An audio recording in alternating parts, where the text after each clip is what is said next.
was interviewing him, and he lost his S in that interview. Hang on, I've got a little excerpt from this. Hang on here. Y'all killing me with this. I gave y'all 30 years of my career. Robert. 30 years of my career. Y'all trying to kill me. This is not about music. I'm trying to have a relationship with my kids, and I can't do it. Y'all just don't want to believe the truth. You don't want to believe it. This dude should be an actor.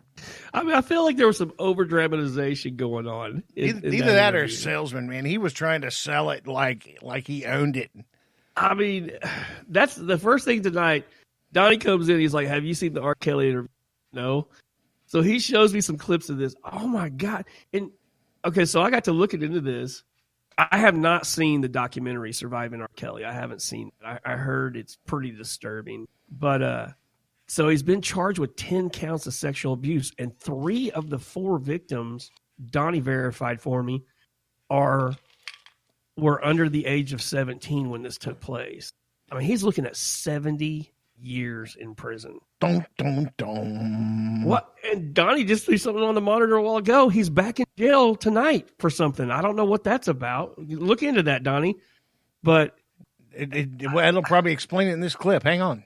I need help. What kind of help? This is the kind of help I need. Yes, what kind of help? I need somebody to help me not have a big heart. Because my heart is so big.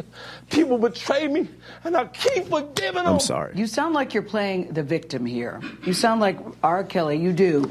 When I listen to you, I'm it just does telling sound the like... truth. I need help. What kind of help? This is the kind of help I need. Yes, what kind of help? I need somebody to help me not have a big heart. Because my heart is so big. People betray me, and I keep forgiving them. I'm sorry. You sound like you're playing the victim here. You sound like R. Kelly. You do. When I listen to you, I'm it just does telling sound the like... truth. Okay, first off, Mr. Kelly, truth is not spelled Troof. That's the truth. And secondly, I don't give a shit if you got a big heart or not. You know, Well, you just you didn't finish your sentence. What you meant to say was you have a big heart on. well, I was going to say he's been charged with 10 counts, and not a one of them was having a big heart. No. I read through them. Not one of them was having a big heart. That's crazy. I'll agree with him. He needs some help. He needs a lot of help. But having a big heart is not one of the things that he needs to be helped with. That's the truth. The truth, Troof. Straight up truth. I wish Oprah would have done that interview. 70 years, dude. Like I don't think if he gets convicted of this and goes to the joint, I don't think he's going to make it. Dude, if he would have been in Oklahoma, he'd be life. Mm-hmm. That's what I want to know. Like there's a videotape of him floating around having sex with a 13-year-old. Yes. Like how is this guy not looking at life in prison for the remainder of his days? 70 years? I don't get it. He is. I know he's 50 or in his early 50s. Like if he gets 70 years out of this deal, I wonder. I think this is state charges. I was going to say if that's federal time, he'll never see the light of day. Well, he won't see the light of day anyway. They're not going to let a predator out on parole. No, and things will probably take care of itself inside the joint, anyways. I mean, he'd do 60% of 70 years. So I mean, he probably freedom again. I tell you what, you and I, changing subjects a little bit. We haven't done any Netflix talking or movie watching or anything like that in a long time. I kind of want to get back to the Netflix or Prime Video pick of the week. I have one. Yeah, well, both of us did. Both of us watched it. If you guys have Amazon Prime, look up a movie named Shot Caller. It is an incredible movie with some very familiar faces in it. The main character, I can't even say his name. It's something foreign, but he does an amazing job. And I told you, I have a pretty good feeling whoever wrote that movie has either been to prison or has connections very closely with somebody that's been in prison and been part of that world. Yeah, got to. But that movie is, and it's a couple hours long. It's a little longer than your average. But man, that's a good time to sit down and watch a good flick, man. I mean the ending. I told you today, man. I'll give it 4 out of 5 stars because the ending could have been a little bit better than it was. It got a little bit to the point that it wasn't quite so plausible at the end, but still well worth the a watch. ending was like martyrdom that didn't need to happen. Yeah. It kind of took a turn at the end. It could have been done a little bit different, but it didn't take away from the. Still a great movie. And if you guys have a Netflix find, or you guys got something on Amazon Prime you stumble across that's just above and beyond, email it to us so we can watch it and discuss it, man. Because that'd be a lot better than me being so consumed with all the freaking politics that I watch on TV day in and day out. Yeah, we'll create a segment for you. You know, our podcasters movie of the week, and you get in touch with us and let us know what movie that we gotta watch, and we'll watch it and come back on and review it, and we'll either thank you for it or we'll roast the crap out of you, one or the other. One or the other. In fact, tell them how to get a hold of us, Tiddy. Oh gosh, you can get a hold of us on Facebook at the Tiddy and Shiner Show on Facebook. You can also fairly soon be able to go to tiddyandshiner.com and have our website. It's actually being built. The website is not launched yet. You can actually still go to it and see it. It's tiddyandshiner.com. You can also get a hold of us on Twitter at T&S Show. That's at T and, spell out the word and, S Show. And on Instagram at Tiddy_and_Shiner. And it's Tiddy, Tiddy for Tidwell. And as always, you can hit us up on email, tiddyandshinershow@gmail.com. One thing I'd like to thank Mr. Kelly for is the sound bites that you have given me to play with. I freaking love it. Everybody listen to this. You don't want to believe it. You don't want to believe it. You don't want to believe it. So now anytime somebody doesn't want to believe in something, boom, there's a sound bite. Speaking of sound bites, I think our boy up there in the booth has got us a pretty good one from Bernie Sanders. He's pretty proud of himself about finding this too. Yeah, and he had to go back a ways too. Bernie, you kind of explain the preference of this, Shiner. You and I both looked this over. Bernie is openly into socialism. He has, up until very recently, been a proponent of Venezuela and what turned into a catastrophe. Mm-hmm. And apparently, from the way that Donnie has explained this, somebody interviewed him back. Did we verify what year or decade this was? But there's also been some talk that he fully believes this way still to this day. And Bernie has a very, at least to me, troubling view on what food lines are. Yeah, let's listen to this and we'll talk about it. Cue up that beautiful bean footage, Donnie.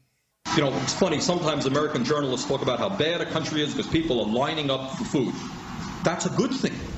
In other countries, people don't line up for food. The rich get the food and the poor starve to death. Bernie, I'm not sure what monkey turd you shined your car with when you said that, but buddy. It's like I made mention before, my dad, I think it's actually his brother that works with a woman that is from Venezuela. And she's got a very real account of how the breadlines work down. And none of it's pretty. No. And I don't understand how he's saying poor people starve. I know people that have been down on their luck, or maybe single moms that have ended up on the SNAP program. And I know two different types of people. I know people that use it the way it's intended to be used, and they have no problem feeding themselves and their family. And I know people that use that SNAP money to buy dope. If you use it how it's intended to use, you are not going to starve. Yeah, but let me tell you something. If you say you're using it how you intend to use it, and you're in front of me in line, and you have a cart full of ribeyes, I'm going to tear you up. Because I can't afford ribeyes every day. Well, and a lot of them, I've got experience, and I know for a fact, a lot of them that you see doing that, well, guess what they do with all those ribeyes? They resell them for pennies on the dollar, and then they buy dope with it. So, yeah, once again, you're not using it for the way it's intended to be. No. I do know some single moms that were on it throughout their time, getting more of an education or getting some training, and it helped them and their children survive. And they used it, like you said, for, a hand up and not a hand out. And, they survived that time because of the SNAP program, got themselves an education, went to work, and everything's fine. Well, this tells you how old I am. But back when I retired out of the military, I got food stamps for a while till I found a job and got on my feet. Was that something that all military personnel got? No, well, you applied for it, but yeah, most military people would get it once they got out of the military. Right. And, you can get it for a short-term duration, but it was back when it looked like Monopoly money. Oh, did it? Yeah, back in the paper food stamp days. You had the coupon book, and Make it rain in a strip club. Dude, I'm telling you, people would literally get their food stamps and not even make it back to their car and already have those food stamps sold for about 50 cents on the dollar. Really? Yeah. Now, how would you get them? You'd have to go to a DHS office and pick them up? Yeah, you'd have to. Actually, the post office, believe it or not. The post office That's where you in picked Georgia. up your food stamps? Yeah, in Georgia. The post office was the one that dealt out the food stamps. Really? Yeah, and they would That's only do it interesting. for a certain time of day, like from 10 to 11:30 and like maybe 1:30 to 2:30. Yeah, on the slow times when mail's not so busy. So you had this conglomeration of people that were down on their luck in the post office all together at one time. Yeah, there'd be lines at the post office, and that in itself kind of sucked because you had to be there during a certain times to get them. You couldn't get them sent to your house. You had to actually get in line to do it. So if you were working and your wife was not able to get up there, first of all, she would have to be proxied so she could pick them up. And then secondly, she would have to miss out on whatever she's doing to go up there and get them. So there's a lot. It didn't make sense for some people because they'd have to actually leave work, go pick up the food stamps, come back to work. So they're missing work. That wasn't very having efficient. to pick up. Yeah, no, not at all. Having to pick up benefits. And as long as people use it hand up, just like I did, I got no problem with it. That's what it's there for. But, if that's your living, if that's your income, you need to find something else to do. Yeah, I don't like seeing people abuse the system. Like I said, man, I know some single mom system to their benefit, and I think it's a good program in cases like that. But well, it is, and the WIC program is a good program. That. Oh yeah. The Women, Infants, and Children program that you get cheese and milk, formula for the baby once the baby's born. Formula is not cheap. Anybody who's ever had a baby knows that formula is not cheap. And if your kid can stay on the teat for, a couple of years, then good on you. Now, you said a couple years. We're not talking 8 or 10 years. No. I mean, that's weird when they do that. I don't know what's going on with that. There are some people in this world that have breast fetishes, and even that's a little bit weird. Well, I've never been quiet about mine. Yeah, I enjoy mine too, but it maybe it's a little hypocritical, but to see a 6-year-old on a teat just looks wrong. But Donnie and I were talking about this a couple weekends ago, and he sent me a link. Somebody in England did a documentary about a lady. She had kids that were like 8 and 10. I think weren't they, Donnie? One of them was, the oldest one was 10 for sure. And that kid was still breastfeeding. That's, that's not dicey. That's just not right. No, not at all. But it's okay for me. It's not for them. Now I got a 10-year-old taking my time, man. I don't like that. We got a problem going on here, Get off kid. my simulator. Yeah, get out of here, kid. Go to bed. Go find man. Go find your own teeth. Yeah. Your lease was up when you were 2, buddy. Get moving. Right? You've been evicted out of this process. It's time to get busy and learn piano. Go find some constructor to do. Pick some markers up. Teach yourself to draw. Get out of here. Yeah. Beat it. Beat it. Oh man. But going back to the SNAP benefits and all the benefits that are available, you and I both agree that it's a good thing.